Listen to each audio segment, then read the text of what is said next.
अस्सलाम वालेकुम प्यारे बच्चों, आज हम मज़मून उर्दू में एक नई नज़्म पढ़ेंगे, नटखट बच्ची। सुन लो एक कहानी, सुन लो एक कहानी, बच्चों सुन लो एक कहानी। 7 बरस की एक बच्ची है, नाम है जिसका पूनम, लेकिन सब बच्चों ने उसका नाम रखा है रानी। सुन लो एक कहानी, बच्चों सुन लो एक कहानी। मम्मी उसको डांट पिलाए या डैडी धमकाए, मम्मी उसको डांट पिलाए या डैडी धमकाए।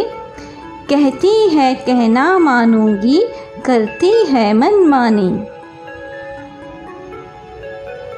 सुन लो एक कहानी, बच्चों सुन लो एक कहानी। तब तक सोती ही नहीं हरगिज़, देर हो चाहे जितनी, तब तक सोती ही नहीं हरगिज़, देर हो चाहे जितनी। ये हर रात को सुन नहीं लेती जब तक एक कहानी।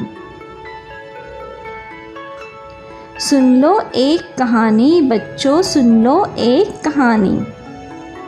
चूहे और बिल्ली की लड़ाई, सौदागर और बंदर, छोटे मोटे किस्से उसको सब है याद ज़बानी।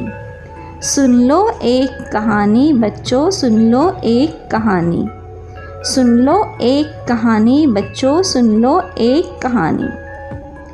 चलिए बच्चों, यहाँ पे हम अपनी नज़्म स्टॉप करते हैं। थैंक यू, अल्लाह हाफ़िज़।